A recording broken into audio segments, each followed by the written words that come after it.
இந்த video லெக்சர்ல oxidative stress அப்படின்னா என்னன்னோ, இது பிளான்ட்ல எவ்வளவு பாதிப்பு ஏற்படுத்துது அப்படின்னும், எப்படி ஃபார்ம் ஆகுது அப்படின்னும் நம்ம பார்ப்போம். இப்போ பிளான்ட்ல வரக்கூடிய ஸ்ட்ரெஸ்ல பயோட்டிக், ஏபயோட்டிக் ஸ்ட்ரெஸ் இருக்கு. Pathogen and even manmade or அனிமல்ஸ்னால ஏற்படக்கூடிய ஸ்ட்ரெஸ்ஸாக இருக்கும்.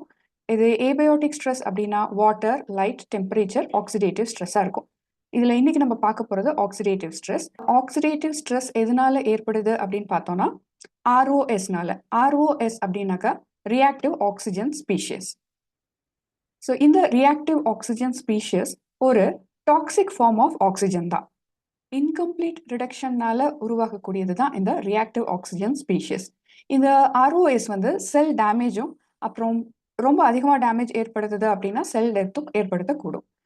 இப்போ என்விரான்மெண்டல் ஃபேக்டர்ஸான இந்த இன்க்ரீஸ்ட் அமௌண்ட் ஆஃப் ஓசோன், அப்புறம் increase amount of sulphur dioxide, அப்புறம் ஹெர்பிசைட் மாதிரியான இருக்கக்கூடிய பாராக்வைட் டைக்ளோரைட், ஹெவி மெட்டல்ஸ், அப்புறம் ஹீட் அண்ட் கோல்டுனால வரக்கூடிய ஸ்ட்ரெஸ், ட்ராட்னால வரக்கூடிய ஸ்ட்ரெஸ், அப்புறம் பிளான்ட்ல ஏற்படக்கூடிய வூண்ட், அப்புறம் UV light, high light and low light intensity, இது எல்லாமே இந்த ROS ஜென்ரேட் ஆகிறதுக்கான காரணமா இருக்கு. இப்போ இந்த ஆக்சிடேட்டிவ் ஸ்ட்ரெஸ் இதை தவிர நம்மளுக்கு பேத்தோஜன் இன்ஃபெக்ஷனும் இல்லை இந்த இலைகள் இதெல்லாம் வந்து பழுக்கும் போது வரக்கூடிய செனசன்ஸ், இதனாலையும் ரிலீஸ் ஆகக்கூடியது தான் இந்த ரியாக்டிவ் ஆக்சிஜன் ஸ்பீஷிஸ். இந்த ரியாக்டிவ் ஆக்சிஜன் ஸ்பீஷிஸ் எதனால உருவாகுது அப்படின்னும் போது நம்ம ரிடாக்ஸ் ரியாக்ஷன் மூலியமா தான் உருவாகுது. இப்போ மைட்டோகாண்ட்ரியாலையும் குளோரோபிளாஸ்ட்லையும் பார்த்தோம் அப்படின்னா அதுல எலக்ட்ரான் வந்து டிரான்ஸ்ஃபர் நடக்கும்போது ஆக்சிஜன் ரிடக்ஷன் ஆகும். இந்த ஃபைனல் அக்செப்டரான ஆக்சிஜன்ல வந்து இந்த எலக்ட்ரான் டிரான்ஸ்ஃபர் ஆகும்போது ரிலீஸ் ஆகக்கூடியது தான், அதாவது இன்கம்ப்ளீட் ரிடக்ஷனா ஆகும்போது தான் ரிலீஸ் ஆகக்கூடியது இந்த ரியாக்டிவ் ஆக்சிஜன் ஸ்பீஷிஸ். இந்த ROS எல்லாம் என்னென்ன அப்படின்னு பார்த்தோம்னா super oxide radical, hydrogen peroxide, hydroxyl radical, இந்த மாதிரி இன்னும் சிலதெல்லாம் இருக்கு. இப்போ இந்த ரியாக்டிவ் ஆக்சிஜன் ஸ்பீஷிஸ் வந்து நம்மளுக்கு ஏர் பொல்யூஷன்னால, சாயில்ல இருக்கக்கூடிய செலைனிட்டி அதிகமாகிறதுனால, ஸோ அப்போ நம்மளுக்கு சோடியம், பொட்டாசியம், அப்புறம் குளோரைட் அயான் அதிகமாகுது. அதனால ஏற்படக்கூடிய இந்த பிளான்ட்டுக்குள்ள போகும்போது, அப்புறம் ஹெவி மெட்டல் அப்சார்ப்ஷன் இருக்கும்போது, அப்புறம் பயோட்டிக் ஸ்ட்ரெஸ், அப்புறம் ஹைலைட், அப்புறம் ஹை டெம்பரேச்சர்னால, அப்புறம் ட்ராட்னால வரக்கூடியது.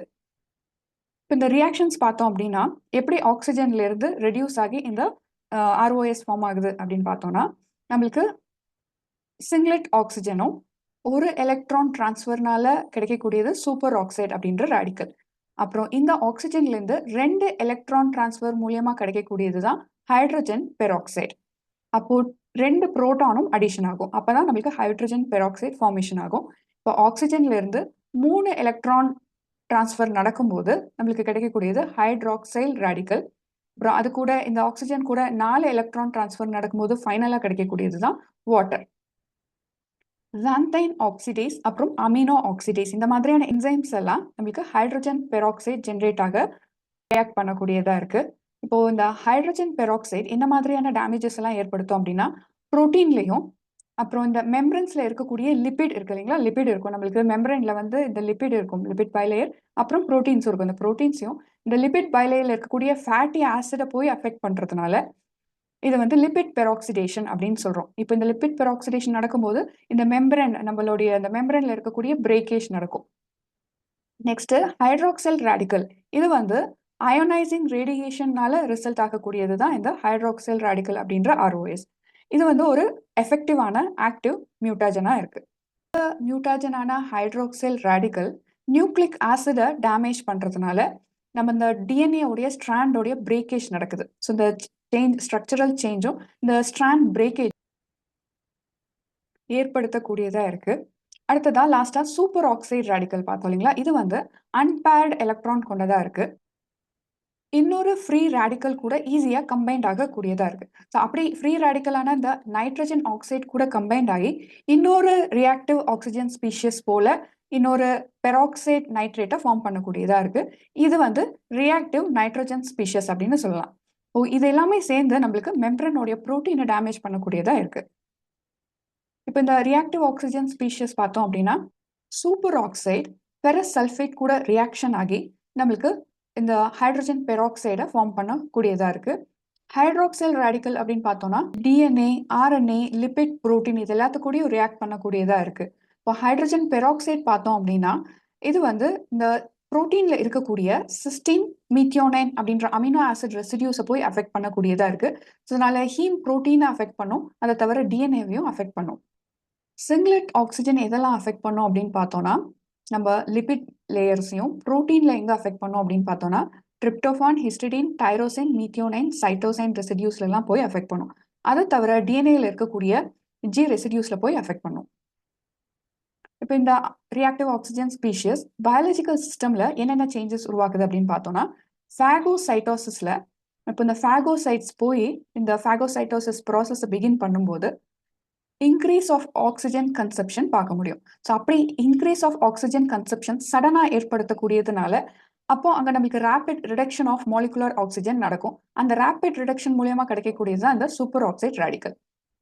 இப்போ அடுத்தது எலக்ட்ரான் டிரான்ஸ்ஃபர் சிஸ்டம் ஆஃப் மைட்டோகாண்ட்ரியால எப்படி இந்த ROS ஃபார்ம் ஆகுது அப்படின்னு பார்த்தோம்னா, இது 2% வந்து மைட்டோகாண்ட்ரியல் ஆக்சிஜன் கன்சப்ஷனை ஆக்சிஜன் ரேடிக்கல் ப்ரொடியூஸ் பண்றதுக்கு எடுத்துக்குது. இந்த ரியாக்டிவ் ஆக்சிஜன் ஃபார்மேஷன் மைட்டோகாண்ட்ரியால எந்தெந்த என்சைம்ஸ் மூலியமா நடத்துக்குது அப்படின்னு பார்த்தோம்னா, NADH கோஎன்சைம் Q, அப்புறம் கோஎன்சைம் QH, அப்புறம் சைட்டோக்ரோம் C ரிடக்டேஸ் இந்த என்சைம்ஸ்னால ஏற்படக்கூடியதா இருக்கு.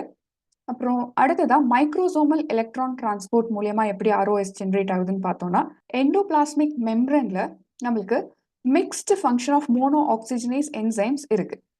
இந்த என்சைம்ஸ் தான் இந்த டிஃப்ரெண்ட் வேரியஸ் ஜீனோபயோட்டிக்ஸை ஆக்சிடேஷன் பண்ணக்கூடியதா இருக்கு. இந்த ஜீனோபயோட்டிக்ஸ் அப்படின்னா செல்லுக்குள்ளேயே நேச்சுரலா ஃபார்ம் ஆகாம ஃபாரின் காம்பவுண்டா இருக்கு. இப்போ இந்த மைக்ரோசோம்ஸ்ல ரெடியூஸ் ஆகக்கூடிய ஆக்சிஜன் ரிலீஸ்னால இந்த மைட்டோகாண்ட்ரியாவுடைய மெம்பரன் ஸ்ட்ரக்சரல் டேமேஜ் ஏற்படக்கூடியதா இருக்கு.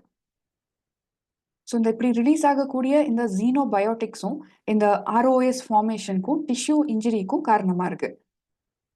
அடுத்ததா போட்டோசிந்தட்டிக் சிஸ்டம்ல எப்படி இந்த ROS ஜென்ரேட் ஆகுது அப்படின்னு நம்ம பார்த்தோம் அப்படின்னா, எனர்ஜியான NADP ரிடக்ஷன் நடக்கும்போது இந்த லோவர் NADP இருக்கும்போது ஆக்சிஜனோடைய ரிடக்ஷன் மாலிகூல் நடக்கும். இதனால ஜென்ரேட் ஆகக்கூடியது தான் நம்மளுக்கு சூப்பர் ஆக்சைடு ரேடிக்கலும் ஹைட்ரஜன் பெராக்சைடும்.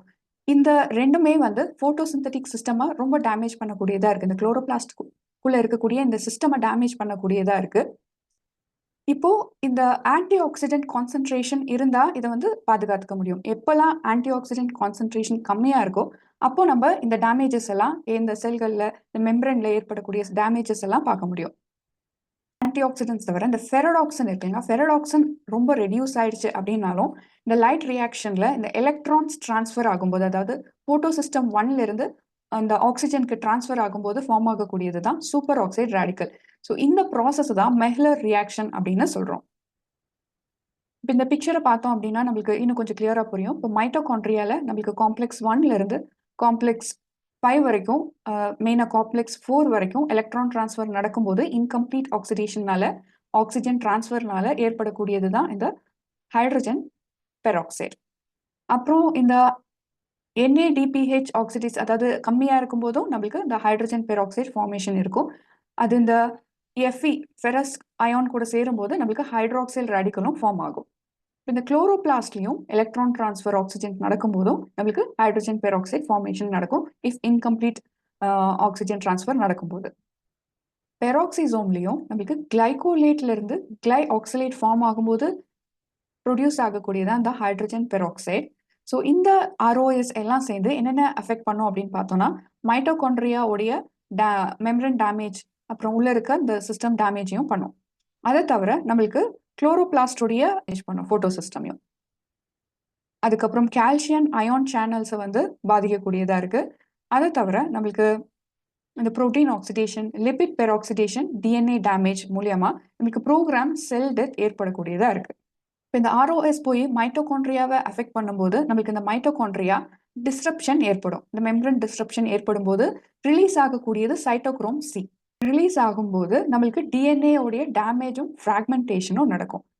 மைட்டோகாண்ட்ரியா தவிர கிளையாக்சிசோம்லையும் ஃபேட்டி ஆசிட்ல இருந்து அசட்டைல் கோயை கன்வெர்ட் ஆகும்போதும் நம்மளுக்கு ஹைட்ரஜன் பெராக்சைடு கிடைக்கும். பிளான்ட்ல நடக்கக்கூடிய ஆக்சிடேட்டிவ் ஸ்ட்ரெஸ் பற்றி உங்களுக்கு இன்ட்ரோடக்ஷன் புரிஞ்சிருக்கும்னு நினைக்கிறேன். ஸோ இதோடைய செகண்ட் பார்ட் நம்ம சீக்கிரமா பார்க்கலாம்.